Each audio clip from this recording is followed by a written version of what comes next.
The laughter started the moment Musa carried another pile of broken wood through the village. There goes the dreamer again. He's building another useless project. Instead of finding a real job, he's collecting rubbish. Children pointed at him. Some adults shook their heads. Even his own uncle laughed. Musa, dreams don't feed people. Musa only smiled. Maybe not today, he replied softly. But one day they will.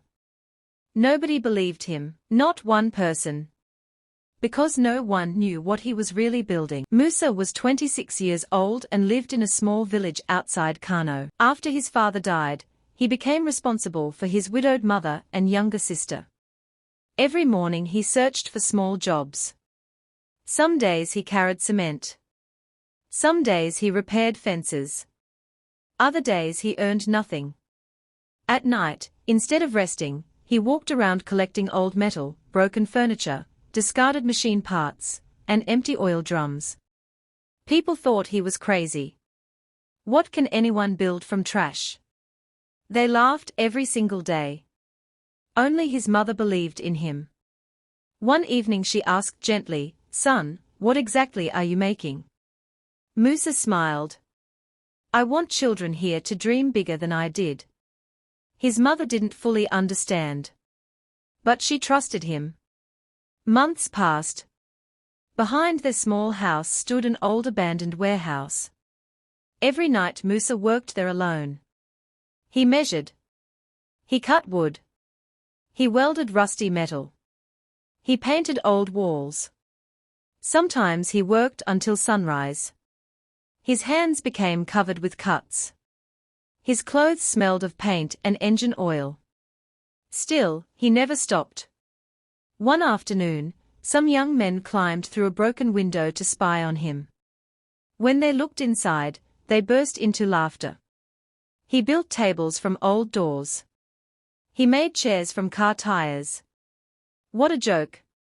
The whole village laughed even harder. Musa heard every word. But he never answered. Things became worse. The landlord visited. "You have 2 weeks to pay your rent." Musa nodded quietly. His savings were almost gone. His mother sold her last gold earrings to buy food. His sister offered to leave school and start working. Musa refused. "No. You'll finish school." "But how?" she asked. He looked at the unfinished building. "Trust me a little longer." The final week arrived. The warehouse was almost complete. Musa painted one last sign above the entrance. Then he locked the door.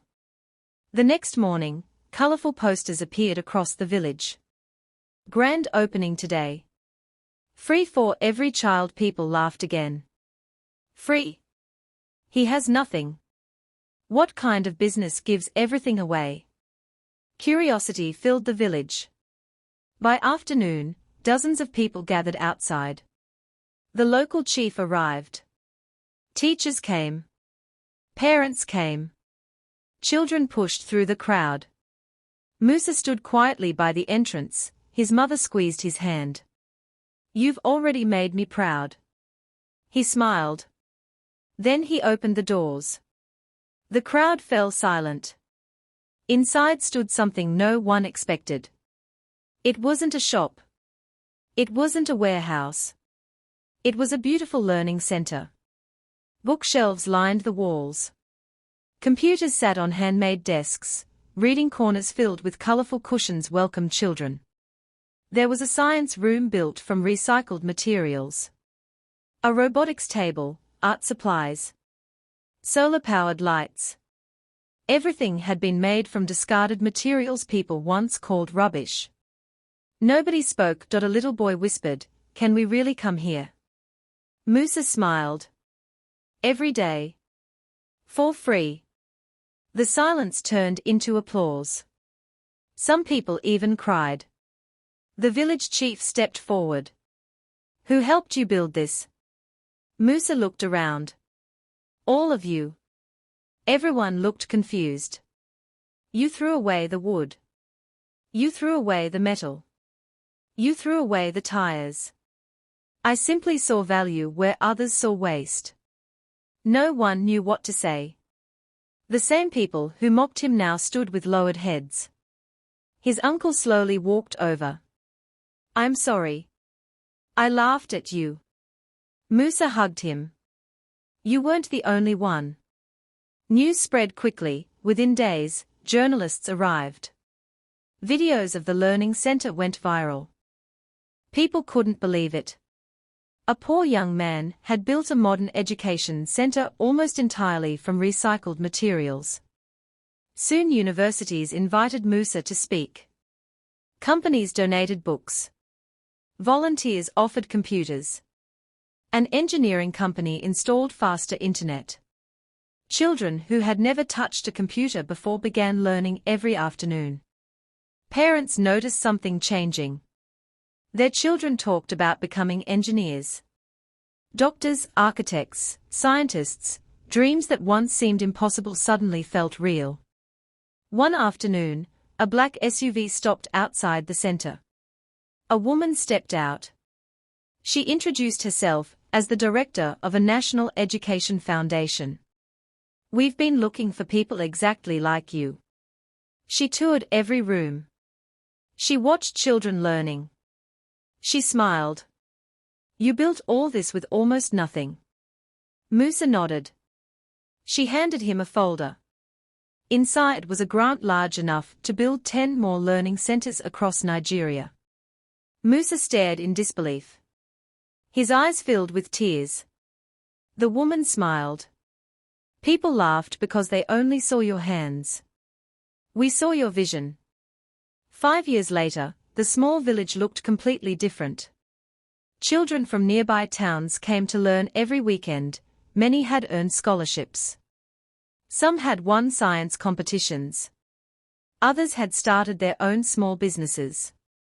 The old warehouse had become a symbol of hope. Visitors traveled from across the country just to see it. Near the entrance stood a simple wooden sign. It read, "Never laugh at a dream you don't understand." One day, the same children who once mocked Musa asked him a question. "Were you ever angry when people laughed at you?" He smiled. "No. Because while they were laughing, I was building." The children smiled. One little girl raised her hand. "What should we do when people laugh at our dreams?" Musa looked around the room. Then he answered with words they would never forget. "Don't waste your time proving them wrong. Spend your time building something so meaningful that one day, your work will speak louder than their laughter." The room erupted in applause. Outside, the sun slowly set over the village. The warehouse that everyone once called a pile of junk now stood as a place where thousands of dreams had begun. Sometimes people laugh because they cannot imagine what you see. But vision does not need permission. It only needs courage. If this story inspired you, remember this: the people who laugh at your dream today may one day stand in line to admire what you built. If this story touches your heart, let us know on our comments section, and please don't forget to subscribe, share and turn on the notifications button for more stories. Thank you.